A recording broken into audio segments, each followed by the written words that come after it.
स्वामी तिन्ही जगांचा आई विना भिकार. ह्या ओळी तर तुम्हाला माहीतच असतील. व्हिडिओला सुरू करण्याचं कारण ओळी म्हणण्याचं हे कारण असं की आज एक व्हिडिओ पाहिला. ट्रेनमधल्या लेडीज कंपार्टमेंटमधला व्हिडिओ होता. काय झालं, एक आई आपल्या मुलाला ओरडत होती आणि अभ्यास न केल्याबद्दल, केस न कापल्याबद्दल त्याला तिने 2-4 चापट्या अशा मारल्या. आता आजचं हे जे झाले ना, म्हणजे कुठेही घ्या मोबाईल धरा आणि व्हिडिओ शूट करा आणि हे असं झालं. म्हणजे त्याची पार्श्वभूमी काय आहे हे काही न चाचपडता शूट करायचं आणि ऑनलाईन टाकून द्यायचं. समोरच्याला किती त्याचा त्रास होईल हे पण कधी बघत नाहीत माणसं. आणि झालं तसंच. त्या आईने मुलावरती राग काढला. मुलगा काही लहान नव्हता, 12-13 वर्षाचा असेल. आता 12-13 वर्षाचं मूल म्हटल्यानंतर मस्तीखोर तर तो होताच, दिसतच होतं ते. आणि आई पण शिकली सवरलेली दिसत होती. म्हणजे असं काही मारणारी त्याला सतत मारत राहणार असं काय त्यांच्या त्या ह्याच्यावरनं वाटत नव्हतं. काय झालं, तिने मारलं बरोबर. बाकीच्या बायका काय म्हणाल्या, शूट करणाऱ्या पण आणि बाकीच्या पण, की मारू नको. ठीक आहे, योग्य होतं हे, मारू नको. मुलाला काहीतरी प्रेमाने समजावून सांग. पण इथपर्यंत ठीक आहे. कधीही कुठलीही आई पटकन मुलावरती हात, तिच्या पोटच्या मुलांना कधीच पटकन मारण्याचा निर्णय घेत नाही.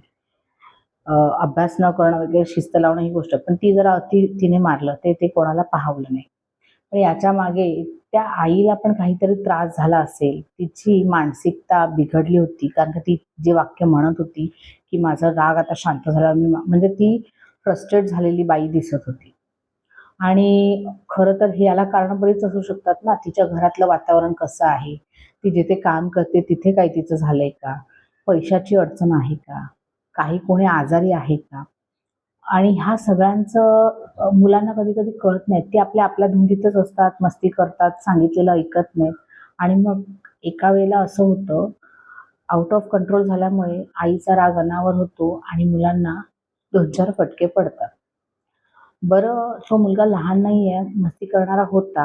ती त्यात म्हणते पण आहे 2-2 लाख रुपये शाळेची फी भरली. म्हणजे तिला आर्थिक काहीतरी नुकसान असेल, आर्थिक कमी असेल गोष्ट एक बाजू तिची.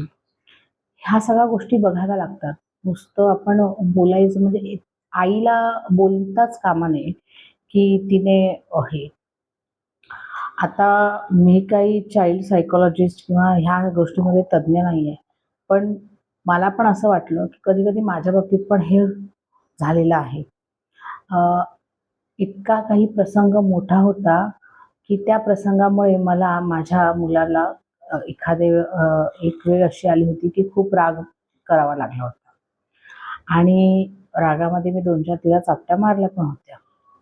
पण हे मी काही हसून आनंदाने तिला करत नव्हते. त्या सिच्युएशन्स तशा तिथे झाल्या होत्या उत्पन्न. आणि तो राग म्हणजे अचानकपणे तो बाहेर पडला.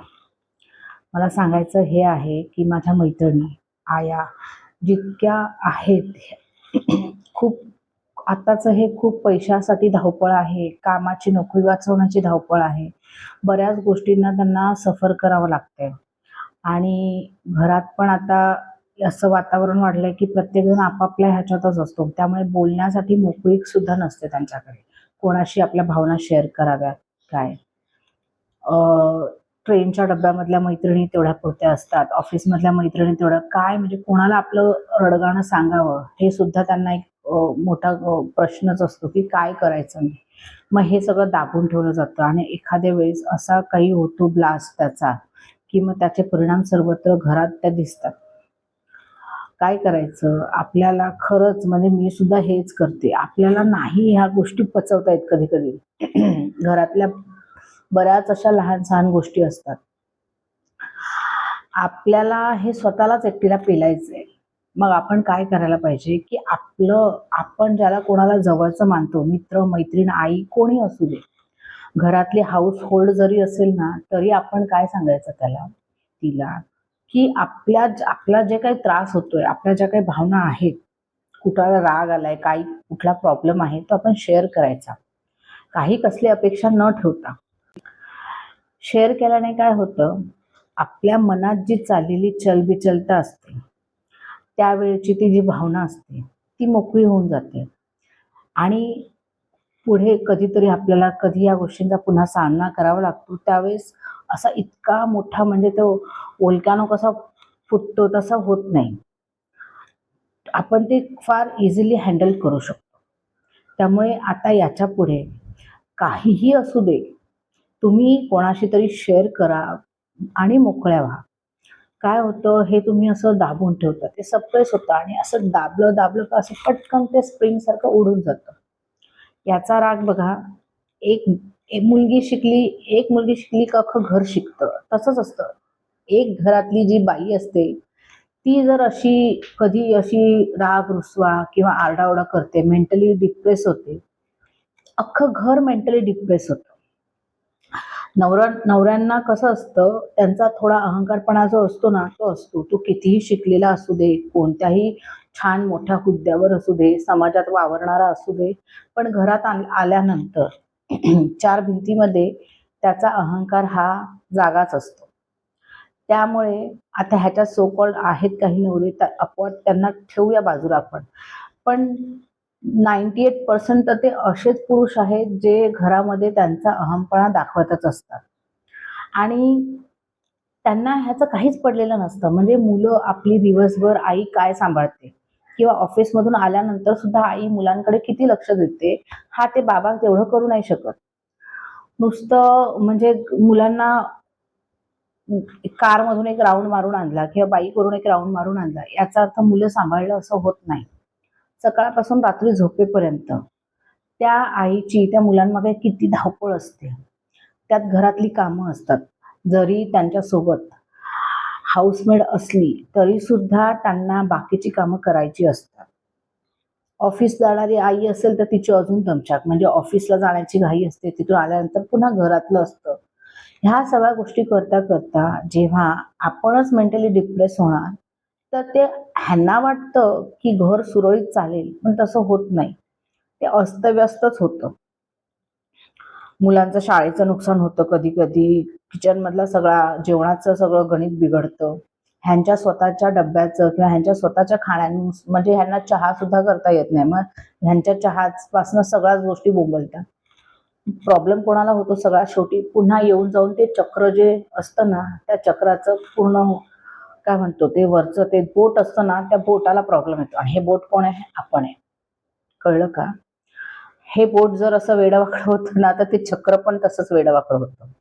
त्यामुळे याच्या पुढे आपल्याला ह्या गोष्टी फेस नाही करायच्या आहेत ना, इझिली आपल्याला जेव्हा समजा आज भांडण झालं माझ्या नवऱ्याशी, मैत्रिणीसोबत बोला नाहीतर स्वतःशी बोला. आज ह्याच्याशी असं भांडण झालं, गाणं लावा, बोला आणि व्यक्त होऊन जा. म्हणजे ती जी भावना आहे ना, ती भावना तुम्ही मोकळ्या करून टाका. ती भावना मोकळी केल्यामुळे ती तुमच्या शरीरामध्ये कुठेही साचून राहणार नाही. शरीरामध्ये साचून राहणार नाही म्हणजे मला काय म्हणायचं, माणसाचं शरीर, चित्त आणि चेतसिका, मन, हे चित्त आणि म्हणजे आपण जे विचार करतो ना, तेच हे आपलं फिरत असतं. आपल्या ह्या सगळ्या विचारांच्या ह्या भावना सगळ्या फिरत असतात. मग हा जो राग आहे तो पुन्हा आपण आपल्या मेंदूत का साठवायचा आहे? नवऱ्यावर आलेला राग तर नवऱ्याच्या नावाने सोडून द्या, झाला मोकळा. आणि संध्याकाळी पुन्हा आल्यावर काय पुन्हा पुन्हा त्याच गोष्टीवर आपण रिपीट चर्चा करायची. एक चहा करायचा, सोडून द्यायचं. त्याला चहा पी बाबा. मनात असा विचार करा, ह्या चहामध्ये मी काहीतरी टाकून दिलंय. असा विचार करायचा सरळ-सरळ. पण ते तेवढ्यातच मिटवून टाकायचं. काही भांडणं आहेत, काही गोष्टी आहेत ज्या खूप कधी-कधी प्रॉब्लेमॅटिक असतात.